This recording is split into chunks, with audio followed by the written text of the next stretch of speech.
ದಕ್ಷಿಣ ಕನ್ನಡ ಜಿಲ್ಲೆ ಇದು ಹಿಂದುತ್ವದ ಒಂದು ಪ್ರಯೋಗಶಾಲೆ ಅಂತ ಹೇಳ್ತೀರಿ. ಯಾವ ಹಿಂದುತ್ವಕ್ಕೋಸ್ಕರ ನಿಮ್ಮಂತಹ ಕಾರ್ಯಕರ್ತರು ಇವತ್ತು ಮನೆಯರ ಬಗ್ಗೆ ಯೋಚನೆ ಮಾಡದೆ, ಕೆಲಸದ ಬಗ್ಗೆ ಯೋಚನೆ ಮಾಡದೆ, ಜೀವ ಪಣವಾಗಿಟ್ಟುಕೊಂಡು ಹೋರಾಟ ಮಾಡಿಕೊಂಡು ಮೊಕದ್ದಮೆ ಹಾಕಿಕೊಂಡದ್ದು ಮತಾಂತರದ ವಿಚಾರ ಇರ್ಬೋದು, ಗೋಹತ್ಯೆಯ ವಿಚಾರ ಇರ್ಬೋದು, ಬೇರೆ ಬೇರೆ ಹಿಂದುತ್ವದ ಹೋರಾಟಗಳು ಅಪಮಾನ ಆದಾಗಿರ್ಬೋದು, ಯಾವುದನ್ನೂ ಯೋಚನೆ ಮಾಡದೆ, ಯಾವುದನ್ನೂ ಲೆಕ್ಕಿಸದೆ ಮೈ ಮೇಲೆ ಮೊಕದ್ದಮೆಗಳು ಹಾಕಿಕೊಂಡು ಜೈಲಿಗೆ ಹೋಗಿ ಬರ್ತಾ ಇದ್ದೀರಿ. ಚರ್ಚೆಗೆ ನಿಂತಿದ್ರೆ ಬಹುಶಃ ಎದುರಿದ್ದವರು ಯಾರು ಅಂಥೇಳಿ ಯೋಚನೆ ಮಾಡದೆ ನಾನು ಮುಖಕ್ಕೆ ಉಗ್ದು ಬರ್ತದೆ. ಅನೇಕ ವಿಚಾರಗಳನ್ನು ಕಳೆದ 6 ವರ್ಷಗಳಿಂದ ಮನಸ್ಸಿನ ಒಳಗೆ ಇಟ್ಟುಕೊಂಡು, ಆ ತುಮುಲವನ್ನು ಮನಸ್ಸಿನೊಳಗೆ ಇಟ್ಟುಕೊಂಡು, ಆದರೂ ಸಂಘದ ಗೌರವದ ಪ್ರಶ್ನೆ, ಸಂಘಟನೆ ಗೌರವದ ಪ್ರಶ್ನೆ, ಯಾವತ್ತೂ ಇದು ನನ್ನಿಂದ ಹಾಳಾಗಬಾರ್ದು ಅಂತ ಹೇಳಿಕೊಂಡು ಅನೇಕ ವಿಚಾರಗಳನ್ನು ಮನಸ್ಸಿನ ಒಳಗೆ ಇಟ್ಟುಕೊಂಡಿದ್ದೆ.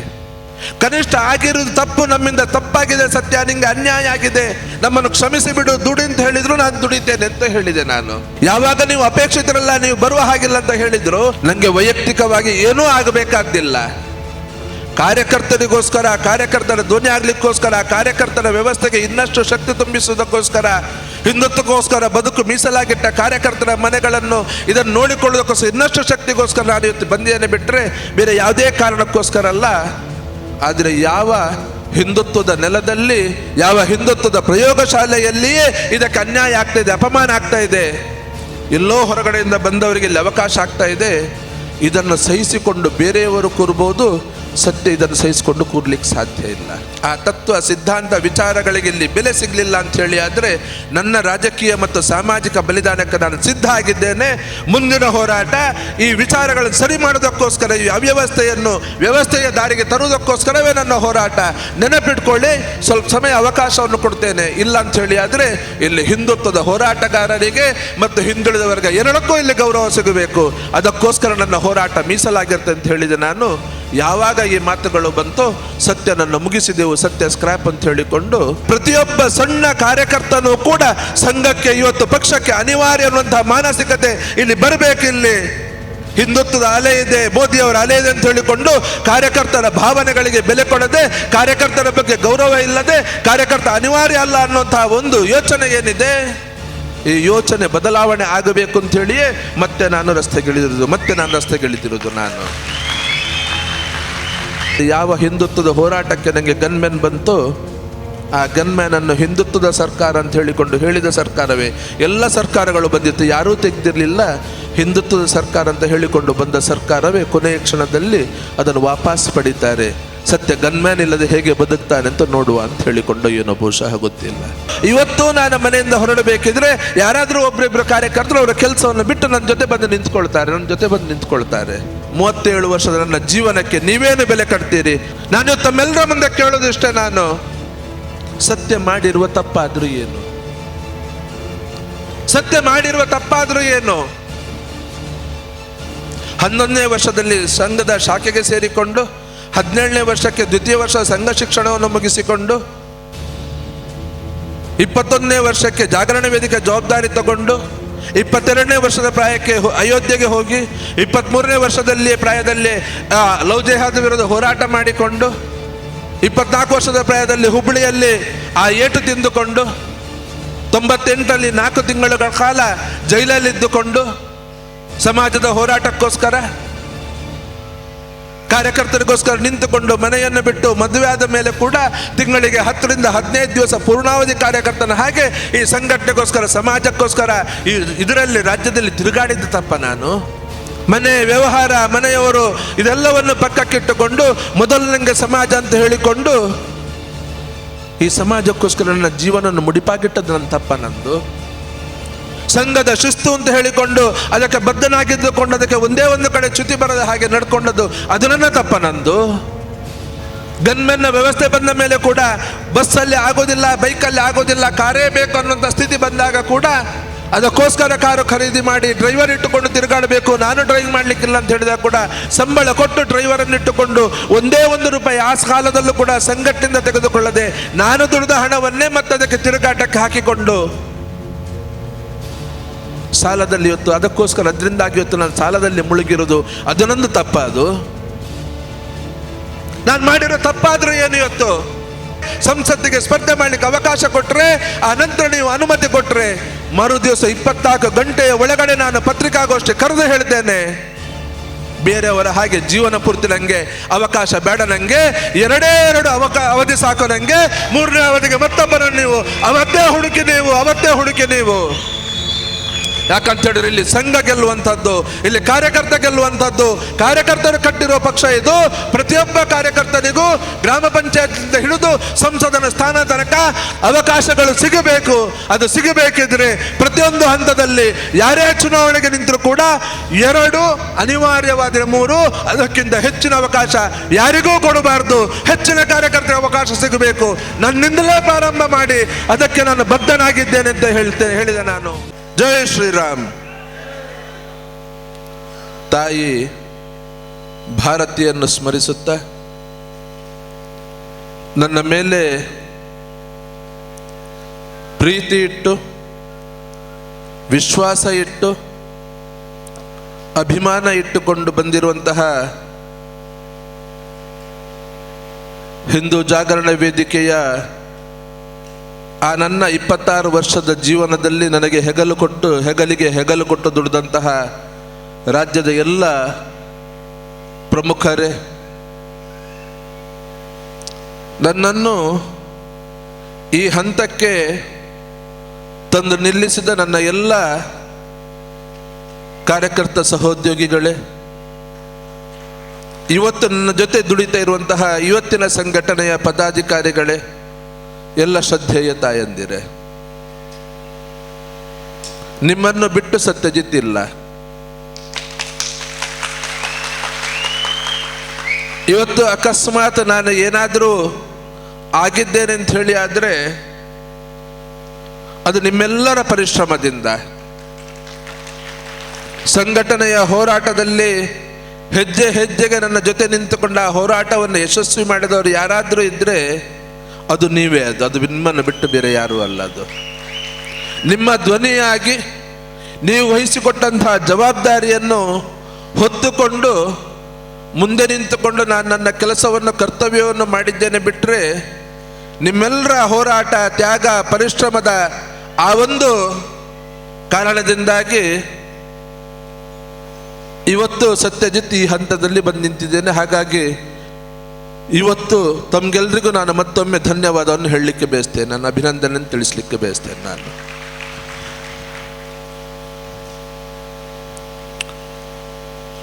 ಏನು ಮಾತನಾಡಬೇಕು ಅಂತ ಹೇಳಿಕೊಂಡು ಇವತ್ತು ಗಂಟಲು ಕಟ್ತಾ ಇದೆ. 6 ವರ್ಷದಿಂದ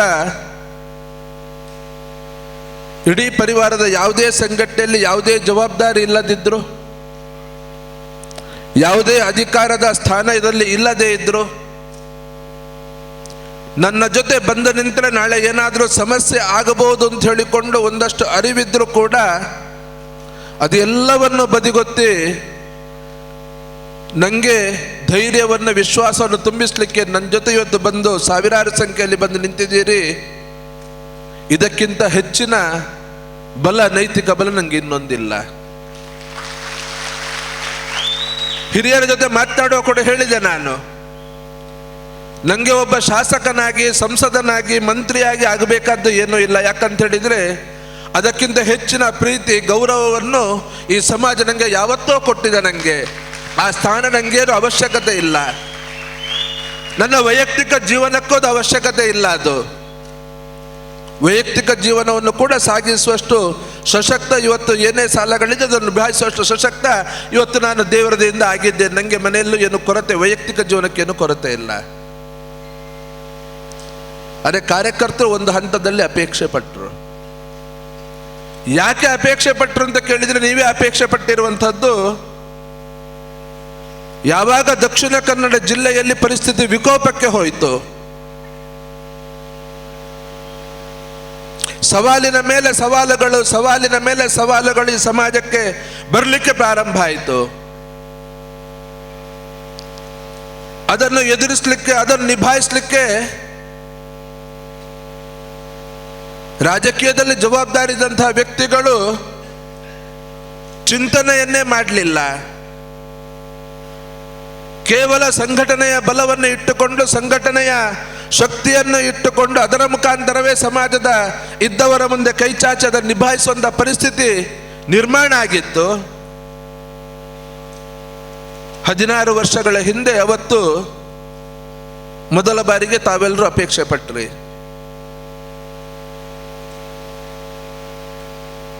ಅನಂತವಿನ ಮನೆಯ ಆ ಪ್ರಕರಣ ಇರಬಹುದು, ಕ್ಯಾಂಡಲ್ ಸಂತುವಿನ ಮನೆಯ ವ್ಯವಸ್ಥೆಗಳು ನಿಭಾಯಿಸುವಂಥದ್ದಿರಬಹುದು, ಇನ್ನಷ್ಟು ಕಾರ್ಯಕರ್ತರಂತಹ ಹೊರೆಗಳು ಬಂದಾಗ, ರಾಜಕೀಯ ಸ್ಪಂದನೆ ಇಲ್ಲದಿದ್ದಾಗ, ಸಮಾಜದ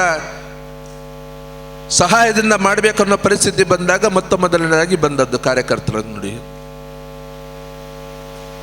ಸತ್ಯಣ್ಣ, ನಿಮ್ಗೊಬ್ಬರಿಗೆ ಇದನ್ನು ಹೊರೆಯನ್ನು ಹೊತ್ಕೊಳ್ಳಿಕ್ಕೆ ಕಷ್ಟ ಆಗ್ತದೆ.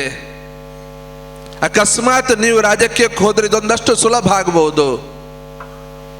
ನಮ್ಮ ಸ್ವರ ಕೂಡ, ನಮ್ಮ ಸಮಸ್ಯೆಗಳು ಕೂಡ ಗೊತ್ತಿದ್ದವರು ಇವತ್ತಿನ ರಾಜಕೀಯ ವ್ಯವಸ್ಥೆಯಲ್ಲಿಲ್ಲ. ಕಾರ್ಯಕರ್ತರ ಮನೆಗಳ ಸಮಸ್ಯೆಗಳು ಗೊತ್ತಿದ್ದವರಿಲ್ಲ. ನಿಮ್ಗಾದ್ರೆ ಅದರ ಸಂಪೂರ್ಣ ಪರಿಚಯ ಇದೆ, ಹಾಗಾಗಿ ನೀವು ರಾಜಕೀಯಕ್ಕೆ ಹೋಗಬೇಕು ಅಂತ ಹೇಳಿಕೊಂಡು ಅವತ್ತು ಅಪೇಕ್ಷೆ ಇಟ್ಟರೆ, ಆದರೆ ಹೋದಾಗ ಅಲ್ಲಿ ಸಂಘಟನೆ ಕೂಡ ತೀರ್ಮಾನ ಮಾಡಿ ಕಳಿಸಿದಾಗ ಅಲ್ಲಿ ಬಂದಂತಹ ಪ್ರತಿಕ್ರಿಯೆಗಳು ಅದು ಬೇರೆಯೇ ರೀತಿ ಇತ್ತು. ಯಾಕೋ ಅವತ್ತಿಗೂ ಕೂಡ ಸತ್ಯ ದುಡಿತಲೇ ಇರಬೇಕು, ಸತ್ಯ ಸಂಘಟನೆ ಮಲ್ಲೇ ಇರಬೇಕು, ರಾಜಕೀಯಕ್ಕೆ ಬರಬಾರ್ದು ಅನ್ನೋಂಥ ಒಂದು ನಿರ್ಣಯ ಅಲ್ಲಿ ರಾಜಕೀಯದ ವ್ಯವಸ್ಥೆಯಲ್ಲಿ ಇದ್ದವ್ರದ್ದು ಇದ್ದ ಹಾಗೆ ಇತ್ತು. ಆದರೆ ಸಂಘಟನೆಯ ಜವಾಬ್ದಾರಿ ಅಂತ ಹೇಳಿಕೊಂಡು ಅವಕಾಶ ನಿರಾಕರಣೆ ಆದರೂ ಕೂಡ ಅದರ ಬಗ್ಗೆ ಯಾವುದೇ ಚಕಾರ ಎತ್ತದೆ ನಾನು ಸಂಘಟನೆಯಲ್ಲಿ ಮುಂದುವರಿಸಿಕೊಂಡು ಬಂದೆ. ಮತ್ತೆ 8 ವರ್ಷದ ಹಿಂದೆ ಯಾವ ಹೋಮ್ ಸ್ಟೇಯ ಘಟನೆ ನಡೆಯಿತು, 36 ಜನ ಕಾರ್ಯಕರ್ತರು 13 ತಿಂಗಳುಗಳ ಕಾಲ ಜೈಲಿನಲ್ಲಿ ಇರುವಂತಹ ಪರಿಸ್ಥಿತಿ ಬಂತು. ನಮ್ಮವರೇ ಇದ್ದಂಥವರು, ನಮ್ಮವರೇ ಆಗಿದ್ದಂಥವರು, ಅಧಿಕಾರದಲ್ಲಿದ್ದವರು ಎಲ್ಲರೂ ಕೂಡ ವಿರುದ್ಧವಾಗಿ ನಿಂತುಕೊಂಡು ಒಳಗಿದ್ದವರನ್ನು ಹೀನಾಯವಾಗಿ ಅವರ ಬಗ್ಗೆ ತೆಗಳುವುದನ್ನು ಪ್ರಾರಂಭ ಮಾಡಿದ್ರು. ಇನ್ನಷ್ಟು ಸಮಯ ಅವರು ಜೈಲಿನಲ್ಲಿ ಇರುವಂತಹ ವ್ಯವಸ್ಥೆಗಳು ನಿರ್ಮಾಣ ಆಯಿತು. ಅದರ ಜೊತೆಯಲ್ಲಿ ಬೇರೆ 2 ಮೊಕದ್ದಮೆಗಳ ಹೊರೆ ಹೈಕೋರ್ಟ್ನಲ್ಲೂ ಬಂತು. 16 ಲಕ್ಷಗಳ ಖರ್ಚುಗಳು ಮತ್ತೊಮ್ಮೆ ಬಂದಾಗ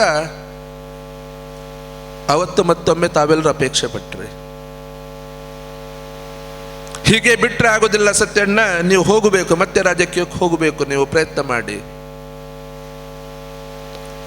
ಹಿಂದುತ್ವದ ಸಂಘಟನೆಯ ಕಾರ್ಯಕರ್ತರ ನೋವು ಏನು, ಕಷ್ಟ ಏನು, ಸಮಸ್ಯೆ ಏನು, ಅವರ ಮನೆಗಳ ಸಮಸ್ಯೆ ಏನು, ಯಾವ್ಯಾವ ಕಾರ್ಯಕರ್ತರು ಸಮಾಜಕ್ಕೋಸ್ಕರ 2 ವರ್ಷ 4 ವರ್ಷ 7 ವರ್ಷ ಜೈಲಿನಲ್ಲಿ ಇದ್ದು ಬಂದಿದ್ದಾರೆ, ಆ ಕಾರ್ಯಕರ್ತರ ಮನೆಗಳ ಸಮಸ್ಯೆಗಳು ಏನು, ಅದನ್ನು ನಿಭಾಯಿಸೋದು ಹೇಗೆ ಅನ್ನೋದ್ರ ಬಗ್ಗೆ ಕನಿಷ್ಠ ಪರಿಜ್ಞಾನ ಇಲ್ಲದವರು, ಒಂದು ಚೂರು ಅದರ ಬಗ್ಗೆ ಯೋಚನೆ ಇಲ್ಲದವರೇ ಇವತ್ತು ಅಧಿಕಾರದಲ್ಲಿ ಇರುವಂಥವ್ರು ಎಲ್ಲರೂ ಕೂಡ ಇನ್ನೂ ನೀವು ಕೂತ್ರೆ ಆಗೋದಿಲ್ಲ ಅಂತ ಹೇಳಿದರು. ಮಾತನಾಡಿದಾಗ ಬಂದ ಉತ್ತರ ಏನು ಅಂತ ಕೇಳಿದರೆ, ಸಂಘಟನೆಯಿಂದ ರಾಜಕೀಯಕ್ಕೆ ಕಳಿಸಿಕೊಡುವುದಷ್ಟೇ ಮಾಡ್ಬೋದು, ಏನು ಜವಾಬ್ದಾರಿ ಅಂತ ನಾವು ಹೇಳಲಿಕ್ಕಾಗೋದಿಲ್ಲ. ಶಾಸಕನ ಸ್ಥಾನ ಕೊಡಬೇಕು, ಸಂಸದಕ್ಕೆ ಸ್ಪರ್ಧೆ ಮಾಡಲಿಕ್ಕೆ ಅವಕಾಶ ಮಾಡಿಕೊಡಬೇಕು ಅಂತ ಹೇಳಿಕೊಂಡು ಹೇಳಲಿಕ್ಕಾಗೋದಿಲ್ಲ. ನೀನು ಫಸ್ಟ್ ರಾಜಕೀಯದಲ್ಲಿ ಜವಾಬ್ದಾರಿ ತಗೋ, ಅಲ್ಲಿ ದುಡಿದು ಆನಂತರ ಆ ಸ್ಥಾನದ ಬಗ್ಗೆ ಯೋಚನೆ ಮಾಡು ಅಂತ ಹೇಳಿದರು. ಅವತ್ತು ಮನಸ್ಸಿಗೆ ಒಂದಷ್ಟು ನೋವಾಗಿತ್ತು. ಯಾಕಂತ ಹೇಳಿದರೆ ನನ್ನ ಕಣ್ಣ ಮುಂದೆ ಉದಾಹರಣೆ ಇತ್ತು. ಪರಿವಾರದ ಯಾವುದೇ ಸಂಘಟನೆಯಲ್ಲಿ ಯಾವುದೇ ರೀತಿಯ ಜವಾಬ್ದಾರಿ ಇಲ್ಲದಂತಹ ವ್ಯಕ್ತಿಗಳು ಏಕಾಏಕಿ ಈ ಶಾಸಕರ ಸ್ಥಾನಕ್ಕೆ ಸ್ಪರ್ಧೆ ಮಾಡಲಿಕ್ಕೆ ಕೂಡ ಅವಕಾಶವನ್ನು ಪಡ್ಕೊಳ್ತಾರೆ, ಸಂಸದನ ಸ್ಥಾನಕ್ಕೆ ಸ್ಪರ್ಧೆ ಮಾಡಲಿಕ್ಕೆ ಅವಕಾಶವನ್ನು ಪಡ್ಕೊಳ್ತಾರೆ. ಸಂಘಟನೆಯಲ್ಲಿದ್ದವರು ನೇರವಾಗಿ ಸಂಘಟನೆಯಿಂದ ಶಾಸಕ ಸ್ಥಾನಕ್ಕೆ, ಸಂಸದ ಸ್ಥಾನಕ್ಕೆ ಸ್ಪರ್ಧೆ ಮಾಡಲಿಕ್ಕೆ ಅವಕಾಶ ಸಿಕ್ಕಿದಂತಹ 16 ಉದಾಹರಣೆ ನನ್ನ ಕಣ್ಣು ಮುಂದೆ ಇತ್ತು. ಅರೆ, ನನಗೆ ಬಂದದ್ದು ಮಾತ್ರ ಜವಾಬ್ದಾರಿ ತಗೊಂಡು ದುಡಿದು ಆಮೇಲೆ ಅದರ ಆಧಾರದ ಮೇಲೆ ಆ ಸ್ಥಾನಕ್ಕೆ ನೀನು ಹೋಗಬಹುದು ಅಂತ ಹೇಳಿಕೊಂಡು,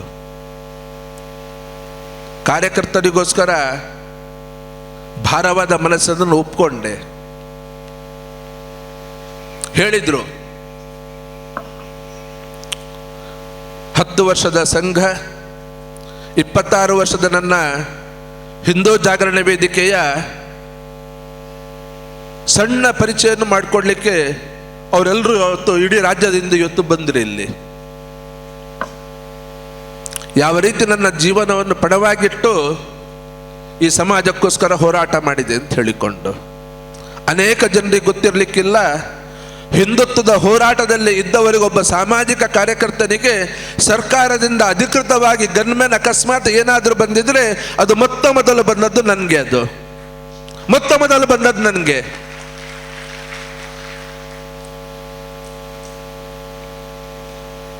ಈ ರೀತಿ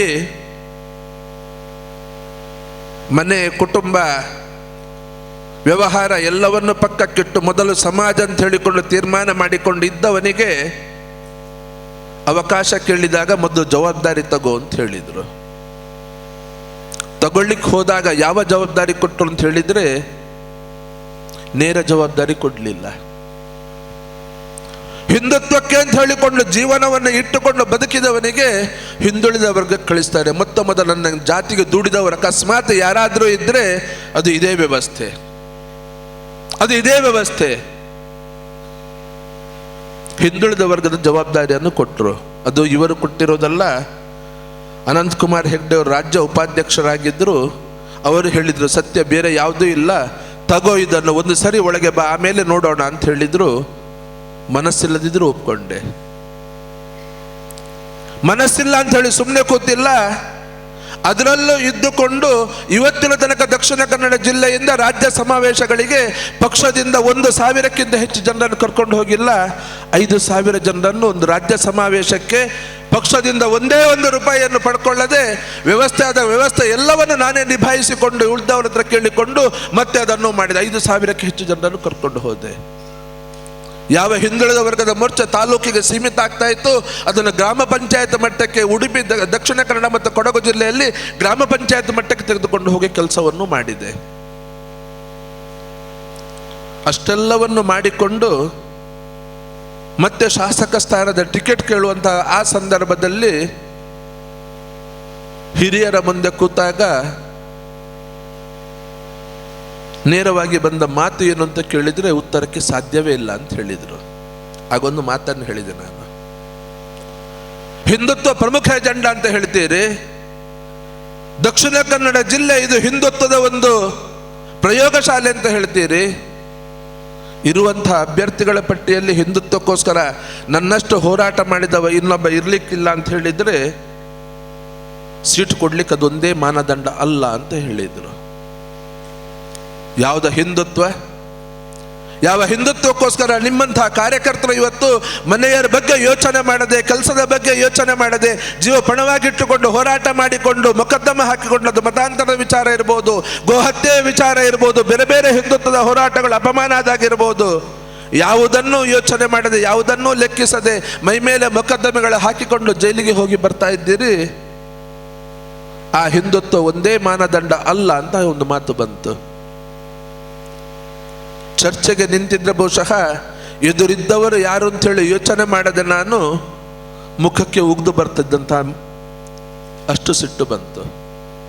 ಅದೇ ತಡ್ಕೊಂಡೆ, ಇಂಥ ವ್ಯಕ್ತಿಗಳ ಹತ್ರ ಮಾತನಾಡಿ ಪ್ರಯೋಜನ ಇಲ್ಲ ಅಂತ ಹೇಳಿಕೊಂಡು ವಾಪಸ್ ಬಂದೆ. ನಾನು 5 ವರ್ಷದ ಹಿಂದೆ ಬೇರೆ ಯಾವುದೋ ಪಕ್ಷದಲ್ಲಿದ್ದುಕೊಂಡು ಸಂಘಕ್ಕೆ, ಚಿಂತನೆಗೆ, ಪ್ರಮುಖರಿಗೆ ಬೇಯ್ದುಕೊಂಡು ಬಂದಂತಹ ವ್ಯಕ್ತಿಗೆ ಆ ಸರಿ ಸೀಟು ಹೋದಾಗ ಆದ ನೋವು, ಮನಸ್ಸಿಗಾದ ನೋವು ಅಷ್ಟಿಷ್ಟಲ್ಲ. ಹಾಗಾಗಿ ಸುಮ್ಮನೆ ಕುಳಿತೆ. ಕೆಲವರು ಹೇಳ್ತಾರೆ, ಸತ್ಯರು ಪಕ್ಷದಿಂದ ಬಿಟ್ಟು ಹೋದ್ರು, ಪಕ್ಷದಿಂದ ಹೊರಗಡೆ ಹೋದ್ರು. ಇವತ್ತು ನಾನು ಉತ್ತರವನ್ನು ಕೊಡ್ತಾ ಇದ್ದೇನೆ. ಅದಕ್ಕೆ ಅನೇಕ ವಿಚಾರಗಳನ್ನು ಕಳೆದ 6 ವರ್ಷಗಳಿಂದ ಮನಸ್ಸಿನ ಒಳಗೆ ಇಟ್ಟುಕೊಂಡು, ಆ ತುಮುಲವನ್ನು ಮನಸ್ಸಿನೊಳಗೆ ಇಟ್ಟುಕೊಂಡು, ಆದರೂ ಸಂಘದ ಗೌರವದ ಪ್ರಶ್ನೆ, ಸಂಘಟನೆ ಗೌರವದ ಪ್ರಶ್ನೆ, ಯಾವತ್ತೂ ಇದು ನನ್ನಿಂದ ಹಾಳಾಗಬಾರ್ದು ಅಂತ ಹೇಳಿಕೊಂಡು ಅನೇಕ ವಿಚಾರಗಳನ್ನು ಮನಸ್ಸಿನ ಒಳಗೆ ಇಟ್ಟುಕೊಂಡಿದ್ದೆ. ಇವತ್ತು ಯಾಕೆ ಹೇಳಲಿಕ್ಕೆ ಉದ್ಯುಕ್ತ ಆಗಿದ್ದೇನೆ ಅಂತ ಕೇಳಿದರೆ, ಕಳೆದ 6 ವರ್ಷಗಳಲ್ಲಿ ಮತ್ತೆ ನನ್ನನ್ನು ನಡೆಸಿಕೊಂಡಂಥ ರೀತಿ. ಪಕ್ಷೇತರ ಅವತ್ತು ನಿಲ್ಲಿ ಅಂತ ಹೇಳಿ ಬಂತು. ಆದರೆ ಯಾರ ವಿರುದ್ಧ, ಯಾವ ಚಿಂತನೆ ವಿರುದ್ಧ, ಯಾವ ಯೋಜನೆಗಳ ವಿರುದ್ಧ ನಮ್ದು ಹೋರಾಟ ನಡೆದಿತ್ತು, ನಾನು ಪಕ್ಷೇತರ ನಿಂತು ಅವರು ಗೆಲ್ಲೋದು ಬೇಡ, ಅಂಥವರು ಗೆಲ್ಲೋದು ಬೇಡ ಅನ್ನೋ ಒಂದೇ ಒಂದು ಕಾರಣಕ್ಕೋಸ್ಕರ ಅವತ್ತು ವಾಪಸ್ ನಿಂತೆ ನಾನು. ಜವಾಬ್ದಾರಿ ಏನಾದರೂ ಜವಾಬ್ದಾರಿಯಿಂದ ಮಾತು ಬಂದಾಗ ಇವತ್ತು ಜವಾಬ್ದಾರಿ ಕೊಡಿ ಅಂತ ಹೇಳಿಕೊಂಡು ಅವತ್ತು ಕೇಳಿದಾಗ ಪಕ್ಷಕ್ಕೆ ದುಡಿ ನೀನು, ಚುನಾವಣೆ ಉಸ್ತುವಾರಿ ತಗೊಂಡು ದುಡಿ ನೀನು, ಜಿಲ್ಲೆದ್ದು ಚುನಾವಣೆ ಮುಗ್ದ ನಂತರ ಕೊಡ್ತೀವಿ ಅಂತ ಹೇಳಿದರು.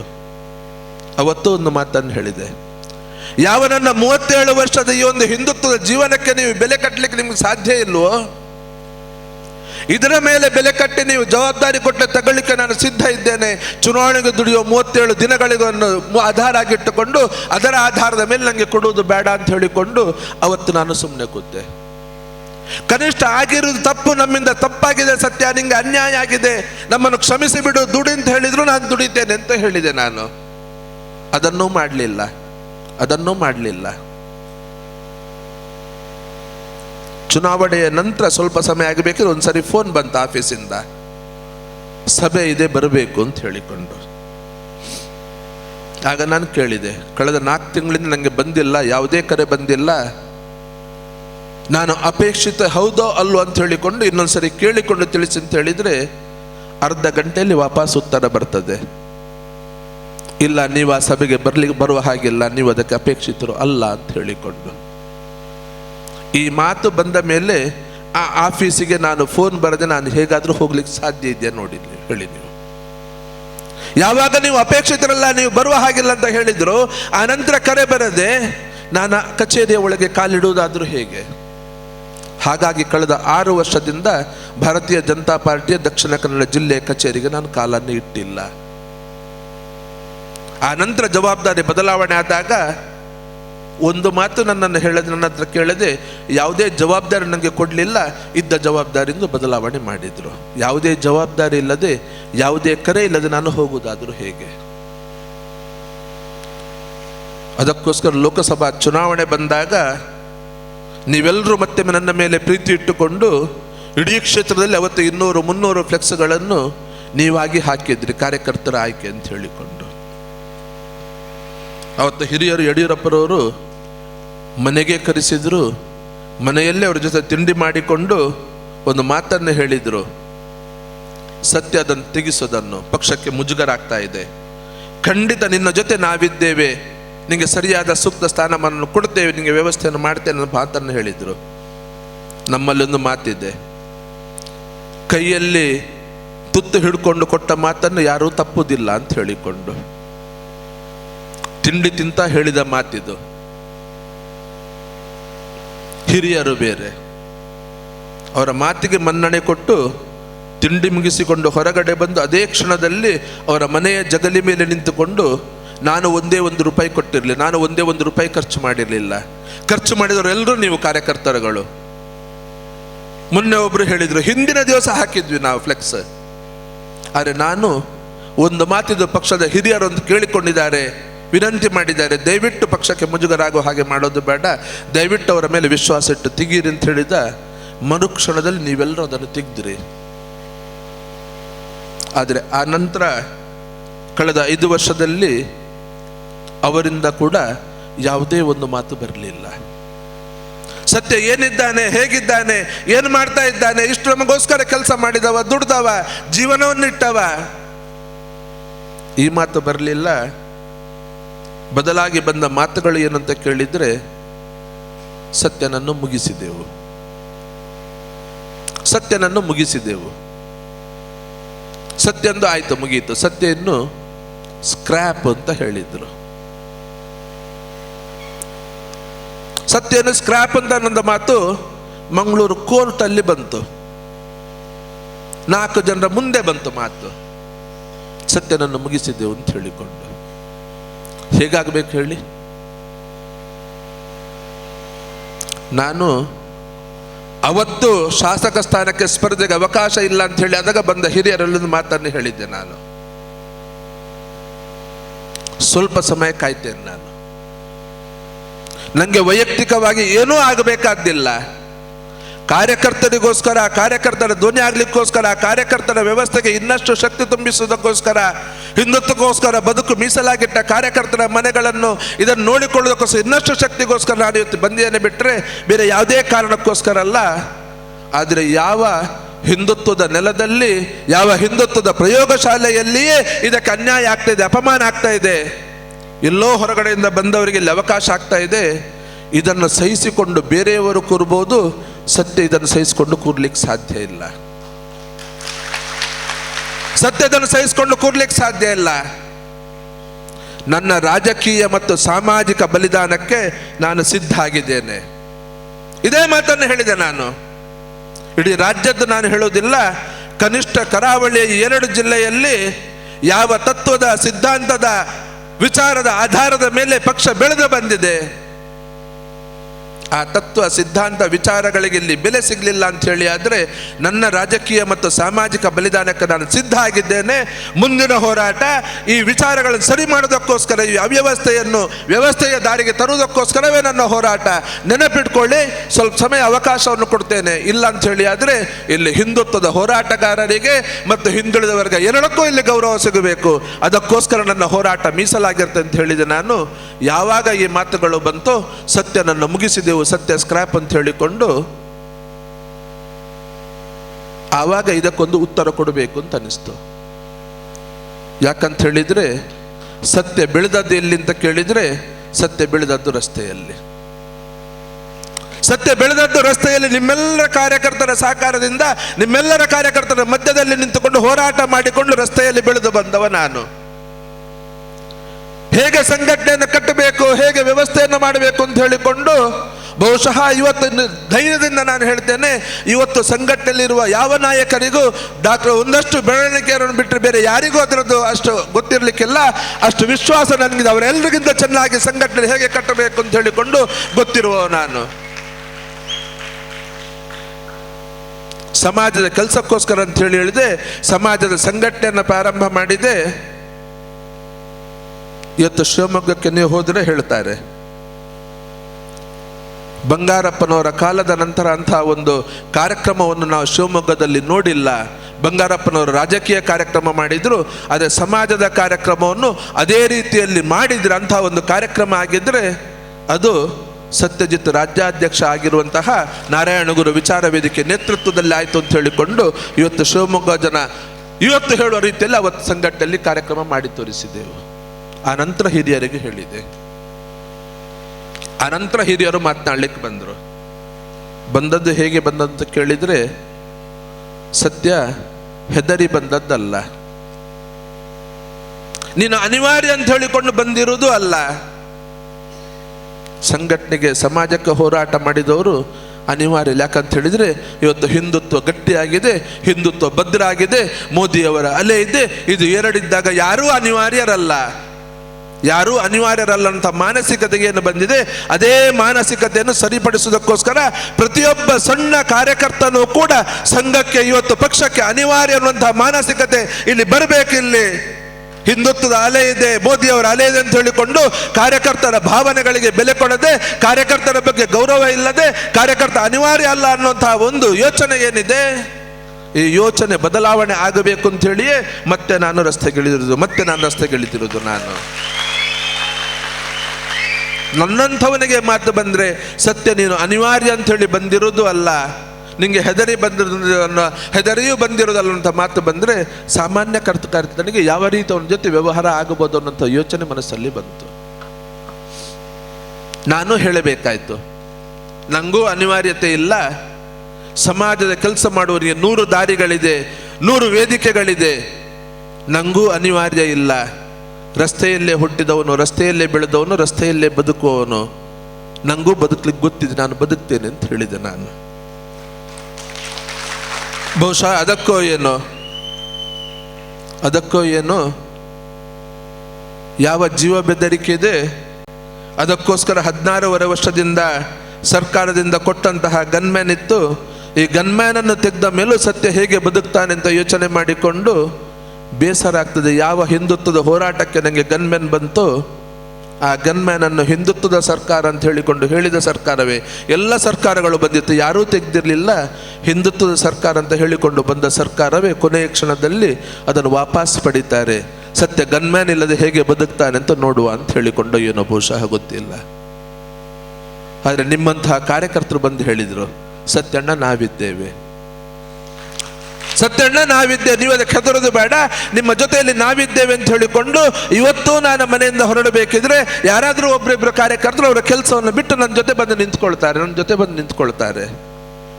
ಅವರ ಜೀವದ ಬಗ್ಗೆ ಯೋಚನೆ ಮಾಡದೆ. ಯಾಕಂತ ಹೇಳಿದರೆ ಆ ಕಾರ್ಯಕರ್ತರು, ನಿಮ್ಮಂತಹ ಕಾರ್ಯಕರ್ತರಿಂದಾಗಿ ನನ್ನ ಬದುಕಿದವನು ನಾನು ಕೇವಲ ಗನ್ಮೆನನ್ನು ಆಶ್ರಯಪಡಿಸಿಕೊಂಡಲ್ಲ. ಅವತ್ತು ಹೇಳಿದ್ದೆ, ದೇವರನ್ನು ನಂಬಿ ಬದುಕಿದವನು ನಾನು, ನನ್ನ ಜೊತೆ ಯಾರೂ ಇಲ್ಲದಿದ್ದರೂ ದೇವರಿದ್ದಾನೆ. ಹಾಗಾಗಿ ಯಾವ ಗನ್ಮೆನನ್ನು ತೆಗೆದರೂ ಕೂಡ ಸತ್ಯ ಬದುಕ್ತಾನೆ. ಆಯುಷ್ ಇಷ್ಟೇ ಅಂತ ಹೇಳಿ ಬರ್ದಿದ್ರೆ ಮಾತ್ರ ನಾನು ಸಾಯ್ಲಿಕ್ಕೆ ಸಾಧ್ಯ, ಹೊರತು ಅದರಿಂದ ನಾನು ಸಾಯ್ಲಿಕ್ಕೆ ಸಾಧ್ಯ ಇಲ್ಲ ಅಂತ ಹೇಳಿಕೊಂಡು ಅವತ್ತು ವಿಶ್ವಾಸ ಮಾತನ್ನು ಹೇಳಿದೆ.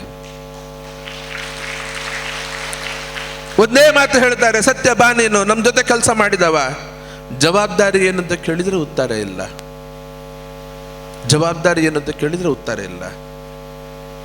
ಮೊನ್ನೆ ವಿಧಾನಸಭಾ ಚುನಾವಣೆ 2 ದಿವಸ ಹಿಂದೆ ಬಂದ್ರು. 2 ದಿವಸ ಹಿಂದೆ ಬಂದು ಸತ್ಯ ನೀನು ಹಾಗೆ ಹೇಳಿಕೆ ಕೊಡಬೇಕು, ಹೀಗೆ ಹೇಳಿಕೆ ಕೊಡಬೇಕು ಅಂತ ಹೇಳಿಕೊಂಡು ಬಂದ್ರು. ಹೇಳಿದೆ ನಾನು, ಸತ್ಯ ತನ್ನನ್ನು ತಾನು ಮಾರಾಟ ಮಾಡಿಕೊಂಡವಲ್ಲ. ಒಂದು ವಿಚಾರವನ್ನು ಇಟ್ಟುಕೊಂಡು, ಒಂದು ಕೆಲಸವನ್ನು ಇಟ್ಟುಕೊಂಡು ಯಾವ ಸಮಾಜ ನನ್ನ ಮೇಲೆ ನಂಬಿಕೆ ಇಟ್ಟಿದೆ ಆ ಸಮಾಜಕ್ಕೆ ದ್ರೋಹ ಬಗೆಯುವ ನಾನಲ್ಲ. ಯಾವುದೇ ಆಸೆ ಆಮಿಷ ಕೊಟ್ಟರು ಕೂಡ ಹೇಳಿದ್ರು ಅವತ್ತು, ಇಡೀ ಪಕ್ಷಕ್ಕೆ ನಿನ್ನ ಬಗ್ಗೆ ಒಳ್ಳೆಯ ಭಾವನೆ ಬರ್ತದೆ, ನಿಂಗೆ ದೊಡ್ಡ ಸ್ಥಾನ ಸಿಗ್ತದೆ ಸತ್ಯ ಬಾ ಅಂತ ಹೇಳಿದ್ರಮ್ಮ, ಒಂದು ಹೇಳಿಕೆ ಕೊಡು ಅಂತ ಹೇಳಿಕೊಂಡು.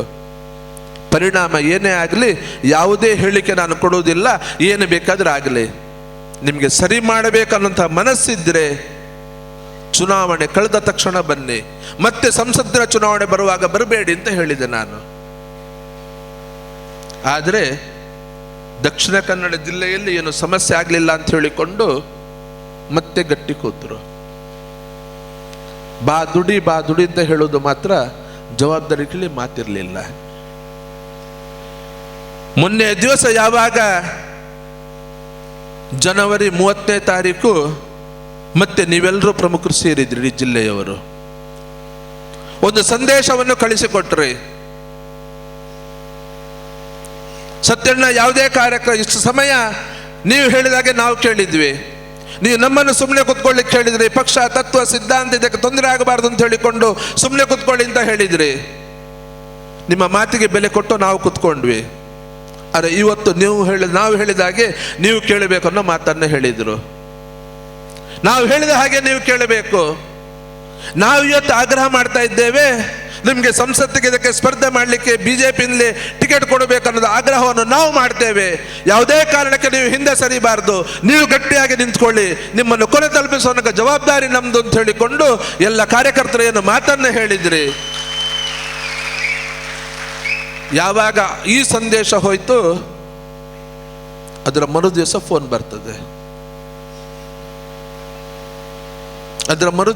ಬರ್ತದೆ. ಸತ್ಯ ನಿಮಗೆ ಪಕ್ಷದಲ್ಲಿ ಜವಾಬ್ದಾರಿ ಕೊಡೋ ಯೋಚನೆ ಆಗಿದೆ ಅಂತ ಹೇಳಿಕೊಂಡು. ಏನು ಅಂತ ಕೇಳಿದೆ ನಾನು. ಜಿಲ್ಲೆಯ ಉಪಾಧ್ಯಕ್ಷ ಅಂತ ಹೇಳ್ತಾರೆ. ಇವತ್ತು ಜಿಲ್ಲೆಯ ಉಪಾಧ್ಯಕ್ಷರು ಯಾರೆಲ್ಲ ಇದ್ದಾರೆ ಅಂತ ಗೊತ್ತಿರಬೇಕಲ್ಲ ತಮ್ಗೆಲ್ರಿಗೂ. ಅವರ ಜೊತೆ ನನ್ನನ್ನು ಹೋಲಿಕೆ ಮಾಡೋದು ಸರಿಯೋ ತಪ್ಪೋ ಇದು ನೀವೇ ಹೇಳಿ. ಅದೇ ಮಾತನ್ನು ಕೇಳಿದೆ ನಾನು, ಯಾರ ಜೊತೆ ಹೋಲಿಕೆ ಮಾಡ್ತಾ ಇದ್ದೀರಿ ಅಂತ ಕೇಳಿದೆ ನಾನು. ಅಲ್ಲಿಗೆ ಫೋನ್ ಕಟ್ ಆಯಿತು. ಅವತ್ತು ಬೆಳಿಗ್ಗೆ ನಾನು ಈ ಭಾಗದ ನಮ್ಮೆಲ್ಲರೂ ಹಿರಿಯರು, ಎಲ್ಲ ಹೋರಾಟಗಳಿಗೆ ಮಾರ್ಗದರ್ಶನ ಮಾಡಿದವರು, ಅನೇಕ ಹೋರಾಟ ಜವಾಬ್ದಾರಿಯನ್ನು ತೆಗೆದುಕೊಂಡವರು, ನಾವೆಲ್ಲ ಹೋರಾಟ ಮಾಡಬೇಕಿದ್ರೆ ನಮ್ಗೆಲ್ರಿಗೂ ಗುರುಗಳಾಗಿದ್ದವರು ಅಂತ ಡಾಕ್ಟರ್ ಹತ್ರ ಹೋಗಿದ್ದೆ, ಕಲ್ಲಡ್ಕ ಪ್ರಭಾಕರ್ ಭಟ್ರ ಹತ್ರ. ಯಾವಾಗ ಅವರ ಜೊತೆ ಮಾತುಕತೆ ಆಡಿದ್ದು ಫೋಟೋಗಳು ವೈರಲ್ ಆಯಿತು, ಅವತ್ತೊಂದು ಮದುವೆ ಕಾರ್ಯಕ್ರಮ ಇತ್ತು. ರಾತ್ರಿ ಎಷ್ಟು ಹೊತ್ತಾದರೂ ಬರಬೇಕು, ಸಿಗಬೇಕು ಅಂತ ಹೇಳಿದ್ರು. ರಾತ್ರಿ 10:30 ಗಂಟೆಗೆ ಹೋದೆ ನಾನು, ಕಾದು ಕೂತ್ಕೊಂಡಿದ್ರು. ನೀನು ಅನಿವಾರ್ಯ ಅಲ್ಲ ಅಂತ ಹೇಳಿದವರು, ಹೆದರಿಯೂ ಬಂದಿರೋದಲ್ಲ ಅಂತ ಹೇಳಿದಂತಹ ವ್ಯಕ್ತಿಯೇ ರಾತ್ರಿ 10:30 ಗಂಟೆ ತನಕ ನಾನು ಬರುವುದಕ್ಕೋಸ್ಕರ ಕಾದು ಕೂತ್ಕೊಂಡಿದ್ರು. ಆ ಶ್ರೇಯಸ್ಸು ಯಾರಿಗಾದ್ರೂ ಸಲ್ಲದ, ಯಾರಿಗೆ ಅಂತ ಕೇಳಿದ್ರೆ ಅದು ಮತ್ತೆ ನಿಮಗೆ ಕಾರ್ಯಕರ್ತರಿಗೆ, ನೀವು ನನ್ನ ಜೊತೆ ನಿಂತ್ಕೊಳ್ಳೋದಕ್ಕೋಸ್ಕರ.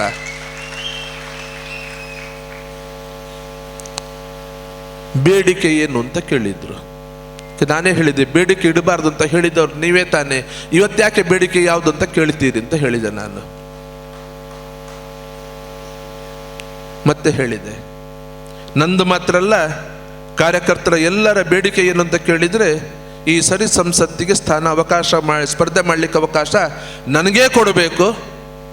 ಇದು ಹಕ್ಕಿನಿಂದ ಕೇಳ್ತಾ ಇದ್ದೇನೆ. 15 ವರ್ಷದ ಹಿಂದೆ ನಂದೇ ಆದಂಥ ಸೀಟು 94ನೇ ಇಸವಿಯಲ್ಲಿ ಹುಬ್ಬಳ್ಳಿಯ ಘಟನೆ ನಡೆದ ನಂತರ ಅವತ್ತು ಶಾಸಕ ಸ್ಥಾನಕ್ಕೆ ಸ್ಪರ್ಧೆ ಮಾಡಲಿಕ್ಕೆ ಅವಕಾಶ ಇತ್ತು. ಅವತ್ತು ನಾನಾಗಿ ಬಿಟ್ಟುಕೊಟ್ಟು ಕುಂಬ್ಳೆ ಸುಂದರರಾಯರನ್ನು ಕರ್ಕೊಂಡು ಬಂದಲ್ಲಿ ನಿಲ್ಲಿಸಿಬಿಟ್ಟು ಅವರನ್ನು ಚುನಾವಣೆಗೆ ಸ್ಪರ್ಧೆ ಮಾಡಲಿಕ್ಕೆ ಅವಕಾಶ ಮಾಡಿಕೊಟ್ಟು, ನಾನು 1 ತಿಂಗಳ ಕಾಲ ಕೆಲಸ ಮಾಡಿ, ನಾವೆಲ್ಲ ಕೆಲಸ ಮಾಡಿ ಅವರನ್ನು ಗೆಲ್ಲಿಸಿಕೊಟ್ಟು ನಾವು ಅವತ್ತು ಬಿಟ್ಟುಕೊಟ್ಟಿದ್ದೆ. ನಾನು 15 ವರ್ಷಗಳ ಹಿಂದೆ ಸಂಸತ್ತಿನ ಸ್ಥಾನ ನನಗೆ ಸಿಗಬೇಕಾಗಿತ್ತು. ಅವತ್ತು ಕಸಿದುಕೊಂಡ್ರೆ ನನ್ನ ಕೈಯಿಂದ, ಅದು ನನ್ನ ಹಕ್ಕು. ಅದು ಮತ್ತು ನಾನು ಕೆಲಸ ಮಾಡಿದ ಇದರ ನೆಲೆಯ ಮೇಲೆ ಕೇಳ್ತಾ ಇದ್ದೇನೆ, ಅದರ ಮೇಲೆ ಕೂಡ ಅದನ್ನು ನನಗೆ ಕೊಡಿದ ಕೇಳ್ತಾ ಇದ್ದೇನೆ. ಬೇಡಿಕೆ ಇಡಬಾರ್ದು ಅಂತ ಹೇಳಿದರೆ ಮತ್ತೆ ನಾನು ಹೇಳೋದು ಒಂದೇ ಮಾತು, 37 ವರ್ಷದ ನನ್ನ ಜೀವನಕ್ಕೆ ನೀವೇನು ಬೆಲೆ ಕಟ್ತೀರಿ, ಆ ಬೆಲೆಯನ್ನು ಕಟ್ಟಿ ನನಗೆ ಜವಾಬ್ದಾರಿ ಇದ್ದರೆ ನೀವು ಯೋಚನೆ ಮಾಡಿ ಅಂತ ಹೇಳಿದೆ. ನಾನು 2 ದಿವಸ ಬಿಟ್ಟು ಮತ್ತೆ ಫೋನ್ ಬರ್ತದೆ, ಬೆಂಗಳೂರಿಗೆ ಬರ್ಬೋದಾ, ಮಾತನಾಡಲಿಕ್ಕಿದೆ ಅಂತ ಹೇಳಿಕೊಂಡು. ಏನು ಅಂತ ಹೇಳಿದೆ, ಬರುವುದಿಲ್ಲ ಅಂತ ಹೇಳಿದೆ ನಾನು. ಕೊನೆಗೆ ಹೇಳ್ತಾರೆ ರಾಜ್ಯ ಕಾರ್ಯಕಾರಿಣಿ ಸಮಿತಿ ಸದಸ್ಯ ಅಂತ ಹೇಳಿಕೊಂಡು. ಕೆಲವರಿಗೆ ರಾಜ್ಯ ಜವಾಬ್ದಾರಿ ಅಂತ ಹೇಳಿ ದೊಡ್ಡದು ಅಂತ ಅನಿಸ್ಬೋದು. ರಾಜ್ಯ ಕಾರ್ಯಕಾರಿಣಿ ಸಮಿತಿ ಸದಸ್ಯ ಅಂತ ಕೇಳಿದರೆ ಏನು ಅಂತ ಕೇಳಿದರೆ, 2 ತಿಂಗಳಿಗೋ 4 ತಿಂಗಳಿಗೋ ಆಗುವಂಥ ಸಭೆ ಏನಿದೆ ಆ ಸಭೆಯಲ್ಲಿ ಹೋಗಬೇಕು, ಅವಕಾಶ ಸಿಕ್ಕಿದ್ರೆ ಮಾತನಾಡಬೇಕು. ಆ ಮಾತಿಗೆ ಬೆಲೆ ಎಷ್ಟು ಬರ್ತದೆ ಸಿಗ್ತಾ ಅನ್ನುವಂಥದ್ದು ಗ್ಯಾರಂಟಿ ಇಲ್ಲ. ಅಲ್ಲಿ ಸಿಗುವಂಥ ಟೀ ಕಾಫಿಯನ್ನು ಕುಡಿದುಕೊಂಡು ಊಟ ಮುಗಿಸ್ಕೊಂಡು ಬರಬೇಕು, ಅಷ್ಟು ಬಿಟ್ಟರೆ ಬೇರೆ ಏನೂ ಇಲ್ಲ. ಸಾಕಾದು ಅಂತ ಕೇಳಿದೆ ನಾನು. ಮತ್ತೆ ಫೋನ್ ಕರೆ ಕಟ್ಟಾಗ್ತದೆ. ಅವತ್ತಿನಿಂದ ಇವತ್ತಿನ ತನಕ ಮತ್ತೆ ಫೋನ್ ಕರೆಗಳು ಬಂದಿಲ್ಲ. ಒಂದೇ ಮಾತನ್ನು ಅವತ್ತು ಹೇಳಿದೆ ನಾನು. ಕೊನೆಗೆ ಎಲ್ಲ ಕಾರ್ಯಕರ್ತರಿಗೆ ಸ್ಪಷ್ಟವಾಗಿ ಸೂಚನೆ ಕೊಟ್ಟಿದ್ದಾರೆ, ಇನ್ನು ಯಾವುದೇ ಕಾರಣಕ್ಕೆ ಜವಾಬ್ದಾರಿ ವಿಚಾರದಲ್ಲಿ ಕಾಂಪ್ರಮೈಸ್ ಮಾಡಬೇಡಿ. ಇನ್ನು ಏನೇ ಇದ್ರೂ ಕೂಡ ಸಂಸದ ಸ್ಥಾನ ಸಿಗಬೇಕು, ಅದು ಸಿಗಲೇಬೇಕು, ಅದಕ್ಕೋಸ್ಕರ ಹೋರಾಟವನ್ನು ಮಾಡ್ತೇವೆ ಅಂತ ಹೇಳಿಕೊಂಡು ಅದರ ಮುಖಾಂತರ ಇವತ್ತು ಜನಾಗ್ರಹ ಸಮಾವೇಶ ಎಲ್ಲ ವಿಧಾನಸಭಾ ಕ್ಷೇತ್ರದಲ್ಲಿ ಸಭೆಯನ್ನು ಮಾಡಿಕೊಂಡು ಇವತ್ತು ಜಿಲ್ಲೆಯ ಜನಾಗ್ರಹ ಸಮಾವೇಶವನ್ನು ಕೊಟ್ಟರು. ನಾನು ತಮ್ಮೆಲ್ಲರ ಮುಂದೆ ಕೇಳೋದು ಇಷ್ಟೇ, ನಾನು ಸತ್ಯ ಮಾಡಿರುವ ತಪ್ಪಾದ್ರೂ ಏನು? 11ನೇ ವರ್ಷದಲ್ಲಿ ಸಂಘದ ಶಾಖೆಗೆ ಸೇರಿಕೊಂಡು 17ನೇ ವರ್ಷಕ್ಕೆ ದ್ವಿತೀಯ ವರ್ಷ ಸಂಘ ಶಿಕ್ಷಣವನ್ನು ಮುಗಿಸಿಕೊಂಡು 21ನೇ ವರ್ಷಕ್ಕೆ ಜಾಗರಣ ವೇದಿಕೆ ಜವಾಬ್ದಾರಿ ತಗೊಂಡು 22ನೇ ವರ್ಷದ ಪ್ರಾಯಕ್ಕೆ ಅಯೋಧ್ಯೆಗೆ ಹೋಗಿ 23ನೇ ವರ್ಷದಲ್ಲಿ ಪ್ರಾಯದಲ್ಲಿ ಲವ್ ಜಿಹಾದ್ ವಿರುದ್ಧ ಹೋರಾಟ ಮಾಡಿಕೊಂಡು 24 ವರ್ಷದ ಪ್ರಾಯದಲ್ಲಿ ಹುಬ್ಬಳ್ಳಿಯಲ್ಲಿ ಏಟು ತಿಂದುಕೊಂಡು 98ರಲ್ಲಿ 4 ತಿಂಗಳ ಕಾಲ ಜೈಲಲ್ಲಿದ್ದುಕೊಂಡು ಸಮಾಜದ ಹೋರಾಟಕ್ಕೋಸ್ಕರ ಕಾರ್ಯಕರ್ತರಿಗೋಸ್ಕರ ನಿಂತುಕೊಂಡು ಮನೆಯನ್ನು ಬಿಟ್ಟು ಮದುವೆ ಆದ ಮೇಲೆ ಕೂಡ ತಿಂಗಳಿಗೆ 10 ರಿಂದ 15 ದಿವಸ ಪೂರ್ಣಾವಧಿ ಕಾರ್ಯಕರ್ತನ ಹಾಗೆ ಈ ಸಂಘಟನೆಗೋಸ್ಕರ ಸಮಾಜಕ್ಕೋಸ್ಕರ ಇದರಲ್ಲಿ ರಾಜ್ಯದಲ್ಲಿ ತಿರುಗಾಡಿದ್ದ ತಪ್ಪ ನಾನು? ಮನೆ ವ್ಯವಹಾರ, ಮನೆಯವರು ಇದೆಲ್ಲವನ್ನು ಪಕ್ಕಕ್ಕಿಟ್ಟುಕೊಂಡು ಮೊದಲನೇ ಸಮಾಜ ಅಂತ ಹೇಳಿಕೊಂಡು ಈ ಸಮಾಜಕ್ಕೋಸ್ಕರ ನನ್ನ ಜೀವನವನ್ನು ಮುಡಿಪಾಗಿಟ್ಟದ್ದು ನನ್ನ ತಪ್ಪ ನಂದು. ಸಂಘದ ಶಿಸ್ತು ಅಂತ ಹೇಳಿಕೊಂಡು ಅದಕ್ಕೆ ಬದ್ಧನಾಗಿದ್ದುಕೊಂಡು ಅದಕ್ಕೆ ಒಂದೇ ಒಂದು ಕಡೆ ಚ್ಯುತಿ ಬರದ ಹಾಗೆ ನಡ್ಕೊಂಡದ್ದು ಅದು ನನ್ನ ತಪ್ಪ ನಂದು. ಗನ್ಮೆನ್ನ ವ್ಯವಸ್ಥೆ ಬಂದ ಮೇಲೆ ಕೂಡ ಬಸ್ಸಲ್ಲಿ ಆಗೋದಿಲ್ಲ, ಬೈಕಲ್ಲಿ ಆಗೋದಿಲ್ಲ, ಕಾರೇ ಬೇಕು ಅನ್ನುವಂಥ ಸ್ಥಿತಿ ಬಂದಾಗ ಕೂಡ ಅದಕ್ಕೋಸ್ಕರ ಕಾರು ಖರೀದಿ ಮಾಡಿ ಡ್ರೈವರ್ ಇಟ್ಟುಕೊಂಡು ತಿರುಗಾಡಬೇಕು, ನಾನು ಡ್ರೈವ್ ಮಾಡಲಿಕ್ಕಿಲ್ಲ ಅಂತ ಹೇಳಿದಾಗ ಕೂಡ ಸಂಬಳ ಕೊಟ್ಟು ಡ್ರೈವರನ್ನು ಇಟ್ಟುಕೊಂಡು ಒಂದೇ ₹1 ಆ ಕಾಲದಲ್ಲೂ ಕೂಡ ಸಂಘಟನೆಯಿಂದ ತೆಗೆದುಕೊಳ್ಳದೆ ನಾನು ದುಡಿದ ಹಣವನ್ನೇ ಮತ್ತೆ ಅದಕ್ಕೆ ತಿರುಗಾಟಕ್ಕೆ ಹಾಕಿಕೊಂಡು ಸಾಲದಲ್ಲಿ ಇವತ್ತು ಅದಕ್ಕೋಸ್ಕರ ಅದರಿಂದಾಗಿ ಇವತ್ತು ನಾನು ಸಾಲದಲ್ಲಿ ಮುಳುಗಿರೋದು ಅದು ನಂದು ತಪ್ಪ? ಅದು ನಾನು ಮಾಡಿರೋ ತಪ್ಪಾದ್ರೂ ಏನು ಇವತ್ತು? ಇದನ್ನಾದ್ರೂ ಹೇಳಬೇಕಲ್ಲ. ಯಾವುದೇ ಮಾತುಗಳಿಗೆ, ಯಾವುದೇ ಪ್ರಶ್ನೆಗಳಿಗೆ ಒಂದೇ ಒಂದು ಉತ್ತರ ಕೊಡದೆ ಸತ್ಯನ ಹತ್ರ ಮಾತನಾಡ್ಲಿಕ್ಕೆ ಹೋದ್ರೆ ಸತ್ಯ ಬೈತಾನೆ. ನಾನು ಎತ್ತುವ ಪ್ರಶ್ನೆಗಳಿಗೆ ಕೊಡ್ಲಿಕ್ಕೆ ಉತ್ತರ ಇಲ್ಲ, ಅದಕ್ಕೆ ಒಂದೇ ಒಂದು ಮಾತು ಸತ್ಯ ಬೈತಾನೆ. ಅರೆ ಮೊನ್ನೆ ಒಂದು ಸಮಾಧಾನ ಆಯಿತು. ಇಷ್ಟೆಲ್ಲ ಆದಮೇಲೆ ಸಂಘದ ಹಿರಿಯರ ಹತ್ರ ಒಬ್ಬರನ್ನು ಭೇಟಿಗಾಗಿ ಹೋಗಿದ್ದೆ ನಾನು. ಯಾವ ಕಾರ್ಯಾಲಯದಲ್ಲಿ 94ನೇ ಇಸವಿ ನವೆಂಬರ್ನಿಂದ 95 ಏಪ್ರಿಲ್ನ ತನಕ 6 ತಿಂಗಳ ಕಾಲ ಯಾವ ಕಾರ್ಯಾಲಯದಲ್ಲಿ ನನ್ನ ಅಲ್ಲಿ ವಾಸ ಮಾಡಿಕೊಂಡಿದ್ದೆ ಪೂರ್ಣಾವಧಿಯಾಗಿ. ಟೈಫಾಯ್ಡ್ನಿಂದಾಗಿ ಅನಿವಾರ್ಯ ವಾಪಸ್ ಬಂದ ಮೇಲೆ ಮತ್ತೆ ಉಡುಪಿಯಲ್ಲಿ ನನ್ನ ಚಟುವಟಿಕೆ ಪ್ರಾರಂಭ ಆಯಿತು. ಆ ಕಾರ್ಯಾಲಯಕ್ಕೆ ಹೋಗಿದ್ದೆ. ಹಿರಿಯರೊಬ್ಬರ ಭೇಟಿಯಾಯಿತು. ಎಲ್ಲ ಮಾತುಕತೆ ಆದಮೇಲೆ ಒಂದು ಮಾತನ್ನು ಹೇಳಿದರು. ಸತ್ಯ, ಎಲ್ಲರೂ ಸೇರಿಕೊಂಡು ಒಬ್ಬ ಮನುಷ್ಯನನ್ನು ಗೋಡೆಗೆ ದೂಡಿಟ್ಟಾಗ ಶಕ್ತಿ ಇದ್ದವನು ಅದಕ್ಕೆ ವಾಪಸ್ ಉತ್ತರವನ್ನು ಕೊಡ್ತಾನೆ, ಅದಕ್ಕೆ ರಿಯಾಕ್ಷನ್ ತೋರಿಸ್ತಾನೆ. ಅದು ಬಿಟ್ಟು ನೀನೇನೂ ಮಾಡಿಲ್ಲ ಅಂತ ಹೇಳಿಕೊಂಡು ಅವತ್ತು ನೆಮ್ಮದಿ ಆಯಿತು. ಯಾಕಂದರೆ ಒಂದಷ್ಟು ಕಡೆ ನಾನು ಮಾತನಾಡಿದ್ದೇನೆ, ಇಲ್ಲ ಅಂತ ಹೇಳುವುದಿಲ್ಲ. ಅನಿವಾರ್ಯವಾಗಿ ಕಳೆದ 6 ವರ್ಷಗಳ ಅದಕ್ಕಿಂತ ಹಿಂದೆ ಯಾವತ್ತೂ ನಾನು ಮಾತಾಡಿಲ್ಲ. ಅನಿವಾರ್ಯವಾಗಿ ಕಳೆದ 6 ವರ್ಷಗಳಲ್ಲಿ ಮನಸ್ಸಿಗೆ ತುಂಬ ನೋವಾದಾಗ, ತುಂಬ ಬೇಸರ ಆದಾಗ, ಇಲ್ಲಿ ವ್ಯವಸ್ಥೆಗಳು ದಾರಿ ತಪ್ಪಿ ಹೋಗ್ತಾ ಇದೆ ಅಂತ ಅನಿಸಿದಾಗ ಇದನ್ನು ಸರಿ ಮಾಡಬೇಕನ್ನೋ ದೃಷ್ಟಿಯಿಂದ ಒಂದಷ್ಟು ಮಾತುಗಳನ್ನು ಆಡಿದ್ದೇನೆ, ಇಲ್ಲ ಅಂತ ಹೇಳುವುದಿಲ್ಲ. ಆದರೆ ಸತ್ಯ, ಮಾತು ತಪ್ಪಲ್ಲ. ಪರಿಸ್ಥಿತಿ ಬಂದಾಗ ಎಲ್ಲರೂ ಗೋಡೆಗೆ ತಳ್ಳಿಟ್ಟಾಗ ನಿನ್ನ ಬಾಯಿಂದ ಅದು ಮಾತು ಬಂದಿರಬಹುದು. ನಿನ್ನ ಜೀವನ 4 ಘಟನೆಯಿಂದ ನಿನ್ನ ಜೀವನವನ್ನು ಅಳಿಲಿಕ್ಕೆ ಸಾಧ್ಯ ಇಲ್ಲ. ನಮ್ಮ ವ್ಯವಸ್ಥೆಯ ಒಳಗಡೆ ಹಿಮಾಲಯದಷ್ಟು ಅನ್ಯಾಯ ಮಾಡಿದವರು, ಪಾಪ ಮಾಡಿದವರು, ತೊಂದರೆ ಮಾಡಿದವರು ಇವರು ಇವತ್ತು ಪಕ್ಷದ ಒಳಗಡೆ ಇದ್ದಾರೆ. ಅನಿವಾರ್ಯ ಅಂತ ಹೇಳಿಕೊಂಡು ಅವರನ್ನು ನಾವು ಸಂಭಾಳಿಸಿಕೊಂಡು ಹೋಗ್ತಾ ಇದ್ದೀವಿ. ಅವರ ಮುಂದೆ ನೋಡಿ ಸಣ್ಣ ಗುಲಗುಂಜಿಯಷ್ಟು ಮಾತ್ರ ನಿಂದಿರುವಂಥದ್ದು. ನಿನ್ನ ಜೀವನವನ್ನು ಅದರಿಂದ ಅಳಿಲಿಕ್ಕೆ ಸಾಧ್ಯ ಇಲ್ಲ. ನಿಮಗೆ ಯಾವ ಸ್ಥಾನಮಾನ ಕೊಡಬೇಕು, ಯಾವ ಅವಕಾಶವನ್ನು ಕೊಡಬೇಕು ಅಂತ ಹೇಳಿಕೊಂಡು ಕೂಡ ಆ 4 ಘಟನೆಯಿಂದ ನಿನ್ನನ್ನು ಅಳಿಲಿಕ್ಕೆ, ಅದರಿಂದ ಸ್ಥಾನಮಾನ ಅಳಿಲಿಕ್ಕೆ ಸಾಧ್ಯ ಇಲ್ಲ. ನಿನ್ನ ಜೀವನವನ್ನು ಅವಲೋಕನ ಮಾಡಿ ಅಳಿಬೇಕು. ಈ ಮಾತನ್ನು ಸಂಬಂಧಪಟ್ಟವರಿಗೆ ಹೇಳಿದ್ದೇನೆ ಅಂತ ಯಾವ ಮಾತನ್ನು ಹೇಳಿದ್ರು ಆ ನಂತರ ಮತ್ತಷ್ಟು ವಿಶ್ವಾಸ ಬಂತು. ಅದರ ಜೊತೆಯಲ್ಲಿ ಯಾವ ಪ್ರೀತಿಯನ್ನು ನೀವು ತೋರಿಸಿದ್ರಿ, ಪ್ರತಿಯೊಂದು ವಿಧಾನಸಭಾ ಕ್ಷೇತ್ರದಲ್ಲಿ ನನ್ನ ಜೊತೆ ನಿಂತುಕೊಂಡು ಯಾವ ಪ್ರೀತಿಯನ್ನು ನನಗೆ ತೋರಿಸಿದ್ರಿ, ಯಾವ ನೈತಿಕ ಬಲವನ್ನು ನನಗೆ ಕೊಟ್ಟರೆ ಅದು ಮತ್ತಷ್ಟು ನನ್ನ ಶಕ್ತಿಯನ್ನು ಮತ್ತಷ್ಟು ದುಪ್ಪಟ್ಟು ಮಾಡಿತು, 100 ಪಟ್ಟು ಮಾಡಿತು. ಹಾಗೆ ಇವತ್ತು ಹೇಳ್ತಾ ಇದ್ದೇನೆ, ಸತ್ಯಜಿತ್ ಭಾವನಾತ್ಮಕ ಜೀವಿ ಹೌದು, ಆಗಿರಬಹುದು. ಆದರೆ ಇವತ್ತು ಅದೆಲ್ಲವನ್ನು ತಡ್ಕೊಂಡು ಕಾರ್ಯಕರ್ತರಿಗೋಸ್ಕರ ನೀವು ಯಾವ ಮಾತನ್ನು ನನಗೆ ಹೇಳಿದ್ದೀರಿ, ನಿಮ್ಮ ಜೊತೆ ನಿಲ್ಲಬೇಕು ಅಂತ ಹೇಳಿಕೊಂಡು ಯಾವ ಹಂತದವರೆಗೆ ಕೂಡ ನೀವು ಹೇಳೋದಕ್ಕೆ ನಾನು ಬದ್ಧನಾಗಿ ಇರಲಿಕ್ಕೆ ಸಿದ್ಧ ಇದ್ದೇನೆ. ಯಾವುದೇ ಕಾರಣಕ್ಕೆ ಹಿಂದೆ ಸರಿಯುವ ಪ್ರಶ್ನೆಯೇ ಇಲ್ಲ. ನಿಮ್ಮೆಲ್ಲರ ಕಾರ್ಯಕರ್ತರ ಹಕ್ಕಿದು, ನನಗೋಸ್ಕರ ಕೇಳೋದಲ್ಲ. ಸತ್ಯನಿಗೆ ಸಿಗುವ MP ಸೀಟ್ ಅಲ್ಲ ಇದು, ಕಾರ್ಯಕರ್ತರಿಗೋಸ್ಕರ ಸಿಗುವಂತ MP ಸೀಟ್ ಇದು. ಪ್ರತಿಯೊಬ್ಬ ಕಾರ್ಯಕರ್ತ ನಾಳೆ ಸಂಸದ ಆಗ್ತಾನೆ. ಅದರಲ್ಲೂ ನಾನು ಮಾತನ್ನು ಹೇಳಿದ್ದೇನೆ, ನನಗೆ 2 ಅವಧಿ ಸಾಕು. ನೀವು ಅವಕಾಶ ಕೊಟ್ಟರೆ, ಸಂಸತ್ತಿಗೆ ಸ್ಪರ್ಧೆ ಮಾಡಲಿಕ್ಕೆ ಅವಕಾಶ ಕೊಟ್ಟರೆ, ಆ ನಂತರ ನೀವು ಅನುಮತಿ ಕೊಟ್ಟರೆ ಮರು ದಿವಸ 24 ಗಂಟೆಯ ಒಳಗಡೆ ನಾನು ಪತ್ರಿಕಾಗೋಷ್ಠಿ ಕರೆದು ಹೇಳಿದ್ದೇನೆ, ಬೇರೆಯವರ ಹಾಗೆ ಜೀವನ ಪೂರ್ತಿ ನನಗೆ ಅವಕಾಶ ಬೇಡ. ನನಗೆ 2 ಅವಧಿ ಸಾಕು. ನನಗೆ 3ನೇ ಅವಧಿಗೆ ಮತ್ತೊಬ್ಬರನ್ನು ನೀವು ಅವತ್ತೇ ಹುಡುಕಿ ನೀವು ಯಾಕಂತ ಹೇಳಿದ್ರೆ ಇಲ್ಲಿ ಸಂಘ ಗೆಲ್ಲುವಂಥದ್ದು, ಇಲ್ಲಿ ಕಾರ್ಯಕರ್ತ ಗೆಲ್ಲುವಂಥದ್ದು. ಕಾರ್ಯಕರ್ತರು ಕಟ್ಟಿರುವ ಪಕ್ಷ ಇದು. ಪ್ರತಿಯೊಬ್ಬ ಕಾರ್ಯಕರ್ತನಿಗೂ ಗ್ರಾಮ ಪಂಚಾಯತ್ನಿಂದ ಹಿಡಿದು ಸಂಸದನ ಸ್ಥಾನ ತನಕ ಅವಕಾಶಗಳು ಸಿಗಬೇಕು. ಅದು ಸಿಗಬೇಕಿದ್ರೆ ಪ್ರತಿಯೊಂದು ಹಂತದಲ್ಲಿ ಯಾರೇ ಚುನಾವಣೆಗೆ ನಿಂತರೂ ಕೂಡ 2, ಅನಿವಾರ್ಯವಾದರೆ 3, ಅದಕ್ಕಿಂತ ಹೆಚ್ಚಿನ ಅವಕಾಶ ಯಾರಿಗೂ ಕೊಡಬಾರ್ದು. ಹೆಚ್ಚಿನ ಕಾರ್ಯಕರ್ತರ ಅವಕಾಶ ಸಿಗಬೇಕು. ನನ್ನಿಂದಲೇ ಪ್ರಾರಂಭ ಮಾಡಿ ಅದಕ್ಕೆ ನಾನು ಬದ್ಧನಾಗಿದ್ದೇನೆ ಅಂತ ಹೇಳಿದೆ ನಾನು. ನೀವು ಯಾವುದೆಲ್ಲ ಕೇಳ್ತೀರಿ, ಯಾವನ್ನು ಹೇಳ್ತೀರಿ, ಅದಕ್ಕೆ ಬದ್ಧನಾಗಿದ್ದುಕೊಂಡು ಒಟ್ಟು ಪರಿವಾರಕ್ಕೆ ಯಾವುದೇ ರೀತಿ ಧಕ್ಕೆ ಬರದ ಹಾಗೆ, ಯಾವುದೇ ರೀತಿ ಕಪ್ಪು ಚುಕ್ಕೆ ಬರದ ಹಾಗೆ ಹಿರಿಯರು ನೀವು ಒಂದು ಸರಿ ಅಡ್ಜಸ್ಟ್ಮೆಂಟ್ ಇರಬೇಕು, ಒಂದಷ್ಟು ಫ್ಲೆಕ್ಸಿಬಲ್ ಇರಬೇಕು ಅಂತ ಹೇಳಿದ್ರು. ಮತ್ತೆ ನೆನಪು ಮಾಡಿಕೊಟ್ಟೆ, ಸತ್ಯ ಜೀವನದಲ್ಲಿ ಅನಿವಾರ್ಯ ಆದರೆ 25% ಮಾತ್ರ ಫ್ಲೆಕ್ಸಿಬಲ್ ಆಗ್ತಾನೆ. 75% ಒಳ ಒಪ್ಪಂದದ ರಾಜಕೀಯ ಮಾಡೋದಿಲ್ಲ. ಅದನ್ನು ನೆನಪು ಮಾಡಿಕೊಡ್ತೇನೆ.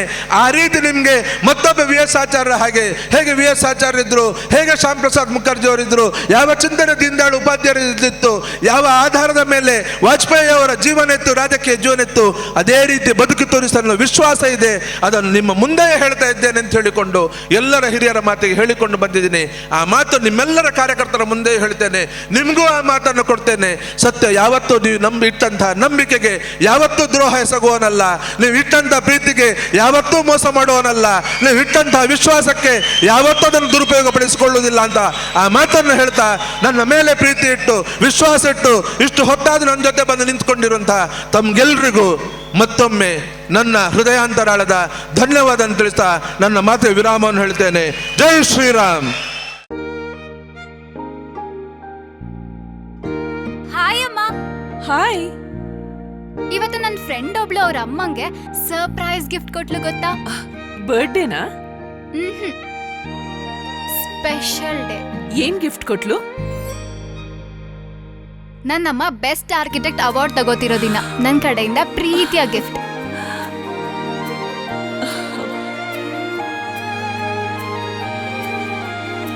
ಮುಳಿಯಾ ಜುವೆಲ್ಸ್, ಸೌಂದರ್ಯಕ್ಕೆ ಸಾಂಪ್ರದಾಯಿಕ ಕೊಡುಗೆ. ನಿಖರ ಸುದ್ದಿ, ಸದಭಿರುಚಿಯ ಕಾರ್ಯಕ್ರಮ. ನೀವು ನೋಡ್ತಾ ಇದ್ದೀರಾ ಕಹಳೆ ನ್ಯೂಸ್, ಸಮಾಜದ ಜಾಗೃತಿಗಾಗಿ ವಸ್ತುನಿಷ್ಠ ವರದಿ.